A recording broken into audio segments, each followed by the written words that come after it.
Señoras autoridades, saludamos a todos de un viaje, ¿no es cierto? Sale primera innovación. Yo nunca sé los títulos como me anuncian, ¿eh? Así que yo hago lo que puedo y como veo que va resultando. Lo primero me gustó uno de los títulos que me dieron, me han dado dos. Uno sobre el futuro. Los seres humanos somos los únicos animales que se preocupan del futuro. Los otros viven todos los días tranquilos, se mueren como nosotros, pero no anticipan su muerte. Hay un filósofo, Heidegger, que dice que los animales perecen y nosotros morimos. Morimos significa que tenemos conciencia de la muerte. De hecho, cuando tenemos conciencia de la muerte es cuando empezamos a ser adultos. Ese es el momento. Sin embargo, los seres humanos también dejamos tradiciones. El señor Solino hablaba de don Federico Santa María, ¿no es cierto? Murió, pero dejó su nombre, dejó esta obra y cambió la vida de mucha gente. Entonces, es una de las cosas que hacemos nosotros, que el futuro nos preocupa, pero también sabemos que podemos hacer una diferencia en el futuro. Y hacer una diferencia en el futuro, el presente cambia. Y cambia también la gente el futuro de la gente que nosotros queremos, ¿no? Todos queremos que nuestros hijos, nietos, amigos les vaya bien. Nos preocupamos de la educación de ellos. Entonces, el futuro es una preocupación humana interesante. Y a lo largo del tiempo le ponemos distintos nombres a las prácticas del futuro. Acuérdense que las prácticas del futuro tienen que ver con el presente. Una de ellas se llamaba antes planificación. Los que son mayores aquí se acordarán que el presidente Frei Montalva creó la Oficina Nacional de Planificación. Los gobiernos socialistas tenían los planes quinquenales. El gobierno de Francia tenía un plan enorme. Y algunas empresas lo tenían. Y si hoy día planes, la gente no quiere hablar de planes. ¿Por qué? Porque también nos damos cuenta de que el futuro se aceleró. Y de alguna manera es imposible hacer previsiones. Y las previsiones pueden ser peligrosas, ¿no? Nos pueden equivocar, nos pueden engañar y nos pueden cerrar a no ver, ¿no? Y le pasa a países enteros que de repente no ven su futuro, porque están tan empeñados en lo que estaban haciendo que de repente desaparecen. Fíjese, le pasó a los japoneses.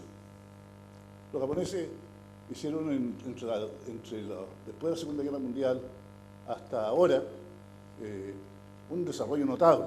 Crecieron por 8 o 10% durante años. Yo me acuerdo que estaba en Estados Unidos en los 80 y todo el mundo veía el futuro de Japón y el desastre de Estados Unidos. Y eso se notaba sobre todo en la industria automotriz, en la industria electrónica que desapareció. Pero si ustedes ven los diarios hoy día, la industria electrónica japonesa está a punto de desaparecer. Panasonic perdió $13 billones el año pasado, en el último puente. Chart creo que está en receso. Y sin embargo, Samsung, que son los coreanos, les va muy bien. Y entre los coreanos y Apple, por ponerle un nombre, cambiaron la industria electrónica de consumo. Entonces, el futuro de repente se nos escapa y de repente nos llega. Por eso yo pienso que la vida humana es una aventura que tiene un futuro impredecible, incierto, y sin embargo, en ese futuro incierto y predecible es donde la innovación existe y donde la responsabilidad existe. Es importante que tengamos eso en claro. Yo soy enemigo de tomar la innovación como un conocimiento, como algo que se va a aplicar como un algoritmo, ¿no? Y que va a ser como otro plan, sino que la innovación es un espacio que uno tiene que ir mirando, y yo lo que creo que la actividad anticipatoria del futuro, más que científica, es poética, ¿no? Son cuentos que uno cuenta, como diría, y esos cuentos uno va haciendo cosas. Y si se fijan los empresarios, bueno, lo que tienen es que reaccionan a las contingencias que van enfrentando de manera creativa, de acuerdo a las contingencias, sabiendo que los planes nunca van a resultar completamente, y van saliendo milagros de vez en cuando de lo que se diga. Entonces yo diría que lo que no podemos escapar es que, si bien no podemos predecir, tenemos que anticipar. ¿Ya? Y si bien no podemos predecir, tenemos que prevenir. Por ejemplo, vivimos en Chile, sabemos que cada 10 años va a haber un terremoto grande en alguna parte.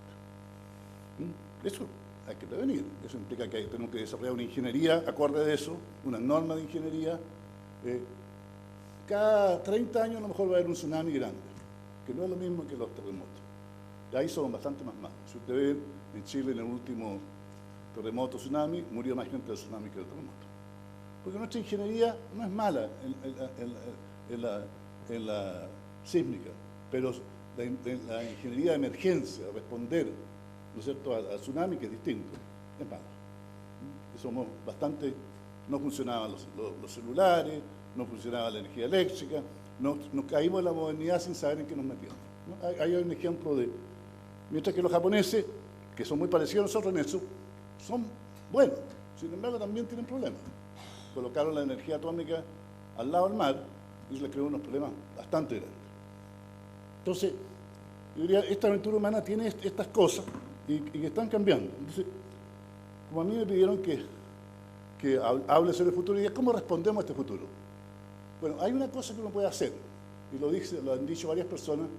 Uno de los que yo recuerdo, un amigo mío, que es el inventor del laptop, que se llama Alan Kay, dijo, como el futuro es imprevisible, lo mejor es inventarlo. ¿Y qué quiere decir inventarlo? Quiere decir hacer algo que uno le cambie el futuro a todo el mundo. Y al cambiar el futuro a todo el mundo, o por lo menos intentar, crea un nuevo camino por el cual los otros tienen que seguir. Y si ustedes se fijan, el maestro Steve Jobs, que no fue a la universidad, que fumaba marihuana y hacía caligrafía, y era hijo adoptado, fue un maestro de inventar futuros, de cambiarle el juego a los demás. Y si ustedes se fijan, Apple era una compañía que sufrió mucho por sus leceras. Era una compañía ad hoc, con un sistema operativo propio, pero le puso un nicho, la especialización gráfica. Y la mayoría de la gente de marketing y diseño del mundo prefería Apple. Hablaba de educación, ¿no? Y esto lo hizo una obsesión. Y si ustedes se fijan, la gran gracia que tiene Steve Jobs y la gran gracia que tiene Apple es que tenía estilo. Y al final el estilo de Apple triunfó. Y eso se vino a pagar muchos años después. Pero primero tuvo que tener fracaso. Lo echaron de su compañía. Por obseso, por maniático, por muchas cualidades que aquí en Chile lo declararían, pero allá lo consideran un héroe. Y tuvo una experiencia interesante. Fracasó con la siguiente compañía, que es Next. Pero no fracasó, porque al final se la vendió a Apple, cuando lo trajeron de vuelta, pero aprendió una cosa en el medio, aprendió graphics. Y gracias a los graphics compró Pixar, por nada, a 50 millones de dólares, una cosa así, 20, no me acuerdo. Se la compró a Lucas, el de las Star Wars. Se la vendió por 4.000 millones de dólares a Disney, o 8.000.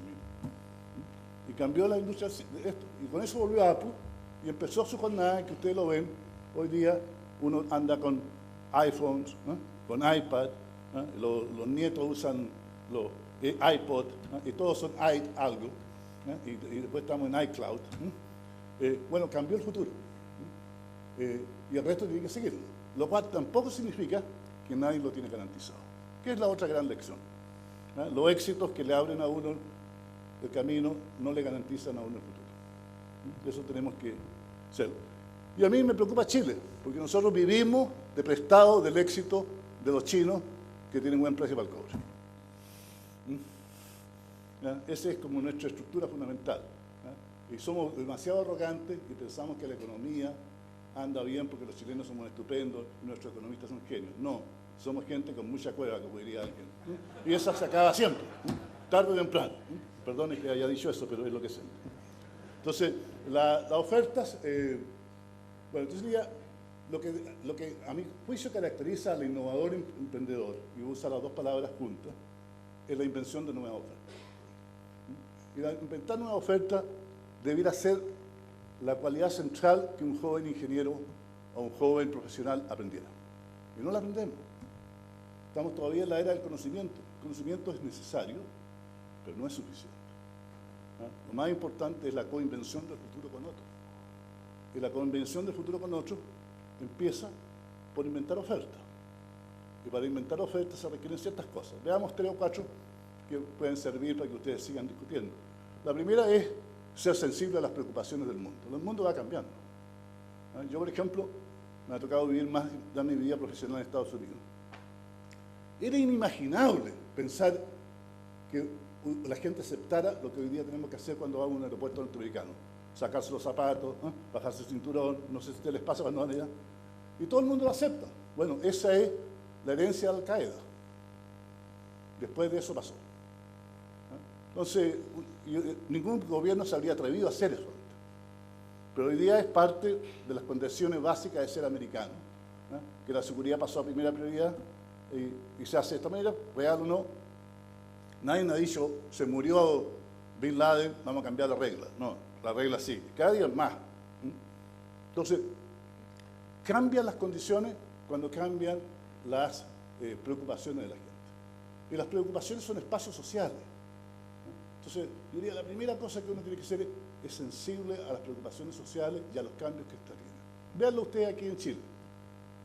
Los dos gobiernos, el actual y el anterior, no fueron sensibles al mundo de la educación. Y sin embargo, esa sensibilidad se impuso. Pero hoy día ya el tema está instalado.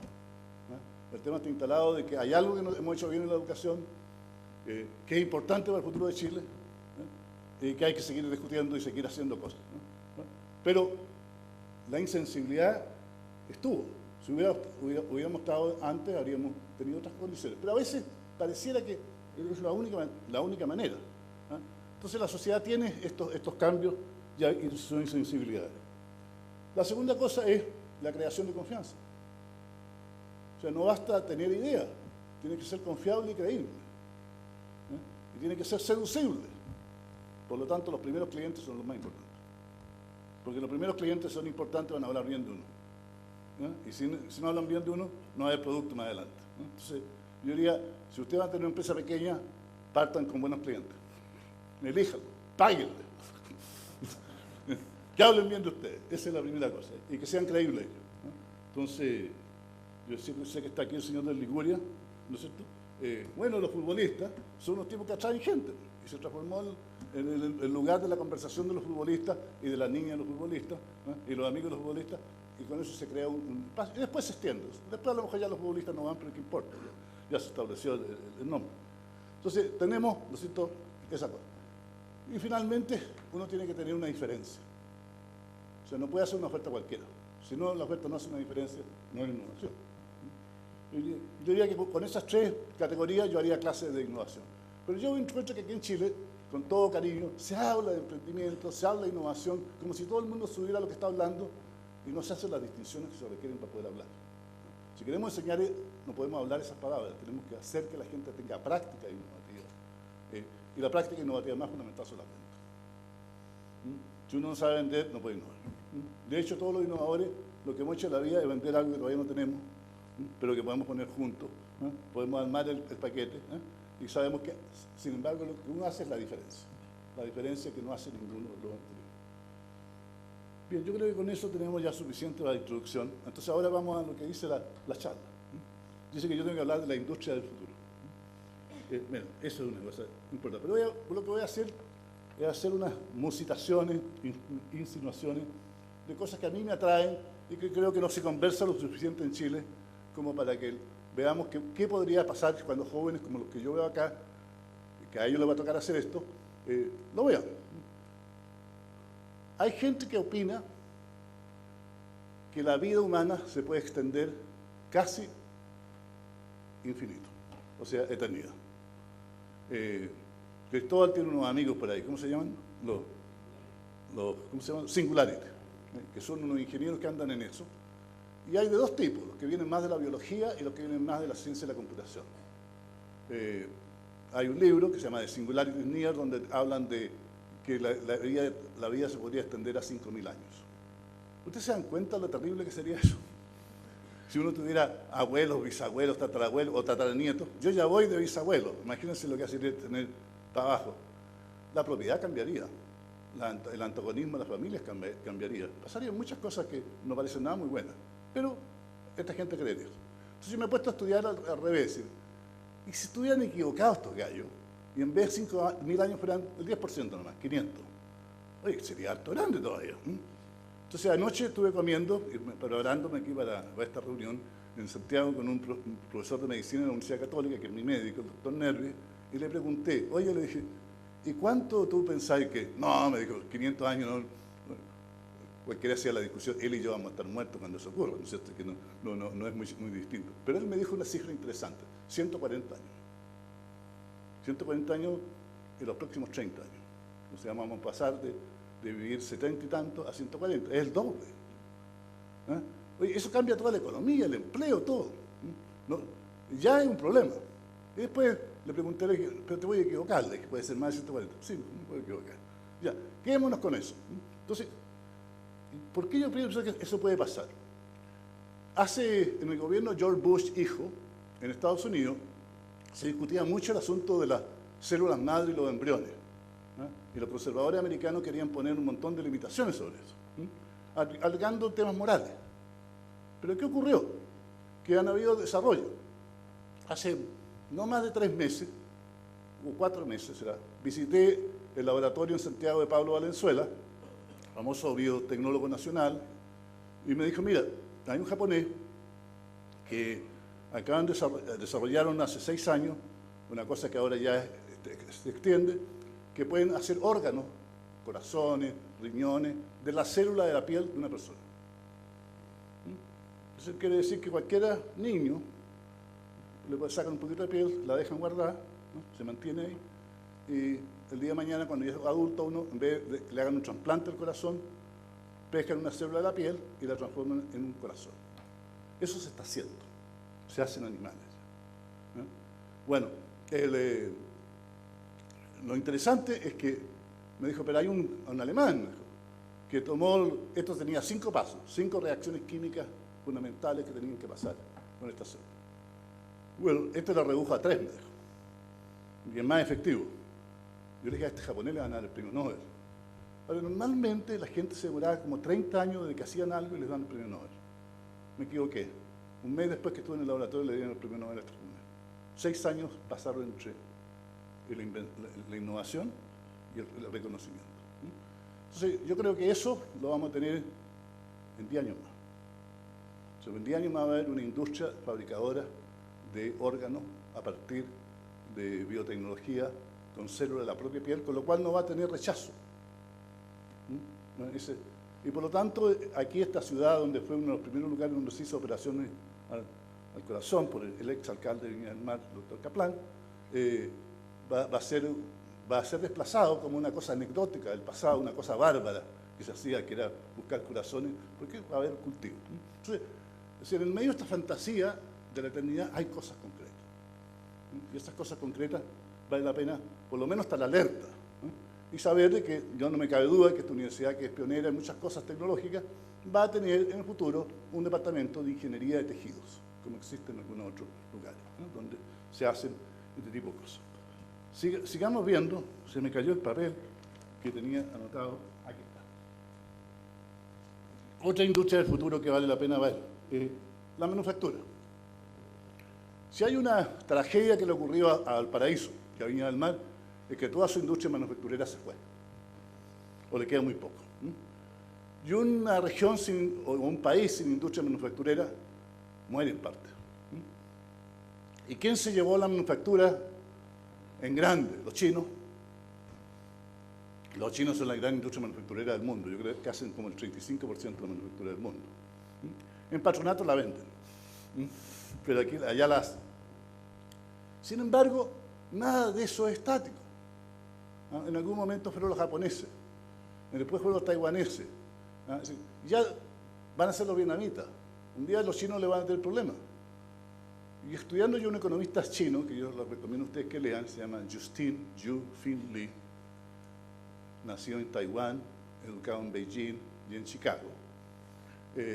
Dice, bueno, la manufactura siempre tiene que haber. Y yo creo que yo le recomendaría que invente una estrategia de manufactura para el futuro. Y para eso voy a pasar un dato que puede ser útil. Levanten la mano los que han escuchado la expresión impresoras tridimensionales. Levanten la mano. Hay bastante de esto. Bueno, eso va a cambiar el mundo probablemente, pero a mí no me gusta la palabra impresora tridimensional porque uno impresiona, ¿no es cierto?, en un plano. Bueno, La impresora tridimensional consiste, ¿no es cierto?, en fabricar objetos desde un computador por un aparato que los construye y lo hace, y eso es fácilmente hacerlo con plástico, y se pueden hacer juguetes. Creo que hoy día una máquina de fabricar de esos que se vende y se puede comprar por internet, $2.500. Eso, con ese rango. Seguramente deben haber unas rascas de 800 y unas más lujosas de 10.000, pero no importa. Pero inmediatamente uno dice, bueno, pero esto es limitado a la madera y al plástico. Sí, pero General Electric se acaba de comprar una compañía por $3.000 millones que tiene una máquina que imprime tridimensionales metales. Y lo llaman integrador, tiene un nombre. Tiene distinto, le usan otro nombre. Donde van acumulando. Ustedes se dan cuenta lo que eso significa. Que el diseño y la manufactura por piezas puede hacerse y el fenómeno de la economía basada en el volumen empieza a perder sentido y la necesidad de acumular stock también pierde sentido y el pedido por demanda empieza a ocurrir y el arte con la manufactura empiezan a volver. Hay un informe que yo le recomiendo a todos ustedes que se lo bajen de la internet. Está en una página de McKinsey, recién salido, de 200 páginas sobre el futuro de la manufactura. Y digo, mira, el futuro de la manufactura es interesante. Y Chile ha estado quedando atrás en esto. Y las regiones han estado quedando atrás. O sea que hay una cierta posibilidad nueva que valdría la pena ver, donde los artistas también tienen un papel importante que hacer. No digo más sobre eso, pero estoy seguro que va a haber un cambio de paradigma en la manufactura en el mundo. Lo importante es no llegar tarde. Y no lo importante es que no desarrollar las cosas tarde. Las universidades son importantes. El tercer tema que quisiera hablar es sobre la energía. Sergio Rodríguez ya tocó lo de la energía solar. Lo voy a decir un poco más sobre eso. La energía es fundamental en el mundo por dos razones. En primer lugar, porque va a haber calentamiento global. Y la energía de fósiles son las principales responsables del calentamiento global. Esto ha estado en discusión, la mayoría de los científicos están de acuerdo, pero han habido algunos que no, y la industria obviamente de los combustibles de carbón han estado en contra de esta historia en general, y han pagado por eso, y han invertido en eso. Y se está acabando esa resistencia. Y yo creo que uno de los hechos más fantásticos que ha ocurrido recientemente, los detalles, que siempre son importantes, es lo que pasó en Nueva York días antes de la elección. Vino la gran tormenta. Se juntaron tres, lo cual la gente dice, pareciera que fue un cambio climático. Que destrozó a Nueva York. O sectores de Nueva York, tenía que llamar a mis amigos de Nueva York, preguntarles que pasó mucho más grande que lo que nosotros nos imaginamos. En un país que se supone que está preparado comparado con otros. Si no fuera así sería terrible. Pero a mí lo más interesante fue lo que hizo el alcalde de Nueva York, que el señor Bloomberg, que es un billonario de la industria de la información financiera, que siendo un hombre más bien de inclinación republicana, al final dijo Obama. Lo dijo en el medio de la tormenta. Y una de las consideraciones que él tuvo fue que, aunque él no estaba seguro del cambio climático, lo que estaba seguro es que algo había que hacer. Y la toma de posición del candidato republicano, que no hay cambio climático, o que es discutible, fue fatal, y Bloomberg lo hizo de esta manera. Entonces yo creo que 2 o 3 tormentas más de esta manera va a cambiar, y va a ocurrir también que los jóvenes del mundo, de izquierda y de derecha, van a estar por esto. ¿Por qué? Porque ¿dónde se piensa que ya el caos puede ocurrir? En el 2050, 2060. Y hay un video de Bill Gates que ustedes pueden ver en TED, donde él habla de cómo este problema requiere soluciones de otro tipo, tanto políticas como científicas, tecnológicas. Entonces, el cambio climático es fundamental. Y la otra es la dependencia energética, un problema geopolítico. O sea, los países que no tienen recursos energéticos propios y que dependen del combustible fósiles, como la China y los Estados Unidos, tienen un problema muy serio. Sin embargo, a Estados Unidos se le va a aliviar la carga. Y se le va a aliviar la carga porque una innovación ocurrió recientemente, en la última década, en 2010, 2008, se consolidó por ahí una tecnología que se estaba desarrollando incipientemente que se llama el fracking del shale oil.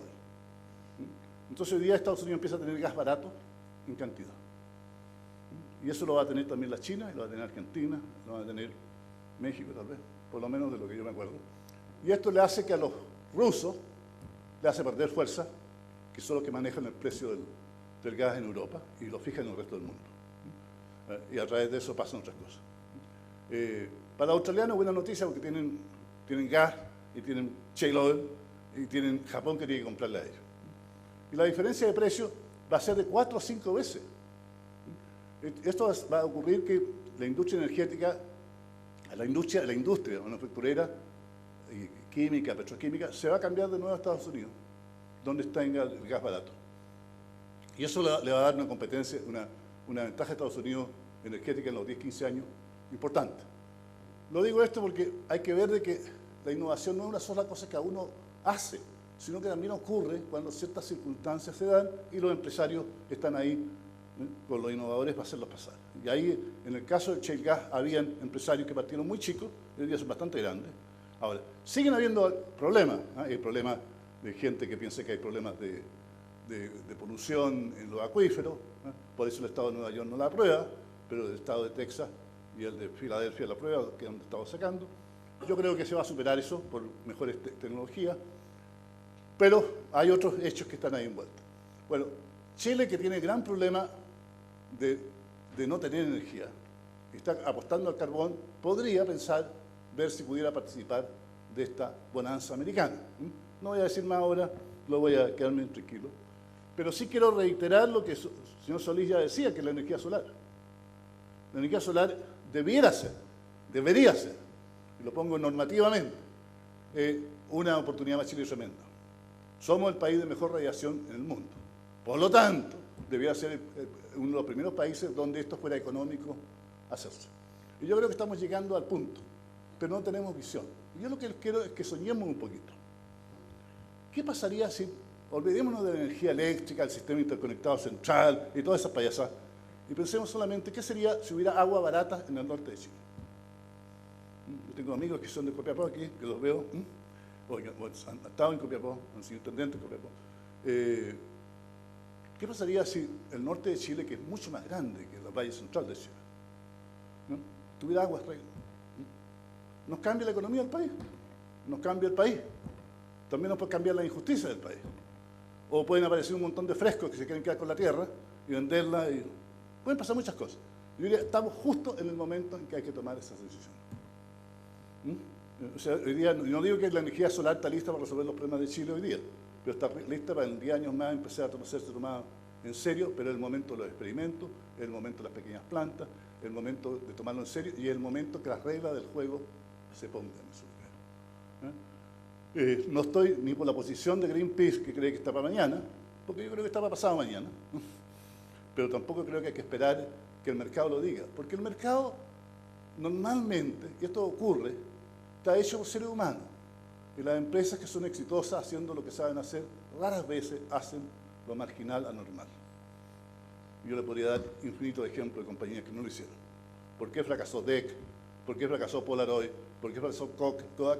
Porque no se dan cuenta que tenían que pasarse del mundo químico o del mundo de los mini al mundo de los micros. ¿Por qué se salvó IBM? Porque se dio cuenta que lo único que tenía no eran las máquinas, era su capacidad de servicio. Y eso lo logró hacer. Entonces, yo diría, la energía solar, a mi juicio, debiera ser una de nuestras centrales preocupaciones y tener un calendario realista y una discusión realista, no política, no los que están a favor y los que están en contra, los que creen que unos son tontos. Y ese yo diría que es la última innovación que nosotros tenemos que hacer en Chile. No lo he dicho yo, lo dicen algunos sabios y lo dice uno de nuestros mejores sabios chilenos, que es mi amigo Humberto Maturana. Tenemos que aprender a conversar, gallo. No sacamos nada con ser innovadores sin saber conversar, sin saber diferir, ponernos de acuerdo, no odiarnos, seguir conversando hasta que de repente aunamos las fuerzas y las voluntades. Cuando hemos hecho eso, lo hacemos bien. Cuando nos chaqueteamos y no... Yo digo, cuando dejamos a Maine Nicol dirigir la selección chilena, y traer a Bielsa lo hicimos bien. Cuando lo hicimos después, no lo hemos hecho muy bien. Entonces vamos a ser campeones en cambiar entrenadores, no en ganar partidos. Y ahí estamos. Entonces, yo diría, esta es la última industria del futuro. Yo pienso que uno de los errores de las universidades, con el respeto de los que están acá, es pensar que estamos en la era del conocimiento. No, el conocimiento es importante, son como los chips en la mesa. Pero lo más importante es la capacidad de transformar los sueños en realidades. Y transformar los sueños en realidades no se pueden hacer solo, nunca. Siempre hay que hacerlo con otros. Y hacerlo con otros significa saber conversar, saber crear confianza, saber seducir, saber traer ideas que no están y no rechazarlas, sino darles tiempo a que maduren. El arte de conversar es también una ciencia al conversar. Y esa, yo diría, debiera ser la disciplina central, la innovación principal de la educación mundial y de la educación chilena. Yo voy a dedicarlo en los próximos años que me quedan de vida a esa tarea. Estoy escribiendo un libro sobre el futuro de las redes y la conversación en Stanford, y me he dedicado mucho tiempo a esto y ahora voy a darle el último empeño de hacerlo, porque creo que es fundamental. El mundo no es de grandes ideas. Yo conocí a uno de los más grandes empresarios chilenos, que es Andrónico Luxis padre, a Baroa. Y lo conocí, era un hombre sencillo, de Antofagasta, que estudió leyes y que nunca terminó. Y sin embargo, el hombre que hizo la minera más grande de Chile, hizo una mayor fortuna de Chile, y cuando ya estaba despegando a ser de las más grandes fortunas del mundo, se murió. Me lo dijo, no le fue mal en eso. Pero yo lo miraba y lo conocí bastante, y él tenía dos artes: el arte de conversar y hacerse amigos. Lo sabía hacer muy bien. Él me contaba, por ejemplo, cuando se acabó la Anaconda Mining, que era la gran dueña de Chuquicamata, ¿se acuerdan? Y que tenía mina en todas partes, de repente quebró en Estados Unidos. Me dijeron, mis amigos ingenieros, que yo los trataba bien cuando estaban en Antofagasta, me llamaban y me decían, Andrónico, cómprese estas pertenencias en Colombia o en todo lugar, pues están en buena calidad. O sea, el arte de conversar funcionaba. Y lo otro es que en el arte de conversar uno se puede educar. Nunca estudió geología, pero era un gran geólogo, porque salía a caminar con gente que sabía geología. Y uno puede aprender mucho conversando. Entonces, conversar no es una cosa trivial. Ahora, el conversar tiene obligaciones éticas. El conversar significa saber no mentir, saber sugerir, saber distinguir entre afirmar y trincar, saber dar hipótesis. Requiere un rigor analítico, mejor que el de muchos científicos. Y requiere también, ¿no es cierto?, dejar que la poesía le entre a uno. De repente, cuando la poesía le entra a uno, uno se inspira en lo que está haciendo. Bueno, yo diría, ese sería mi último consejo. Esa es la industria más importante del futuro que yo quería comentar. Le agradezco mucho la atención, le agradezco mucho a todos y a mi amigo Cristóbal Filipe, que me invitó a esta charla. Muchas gracias.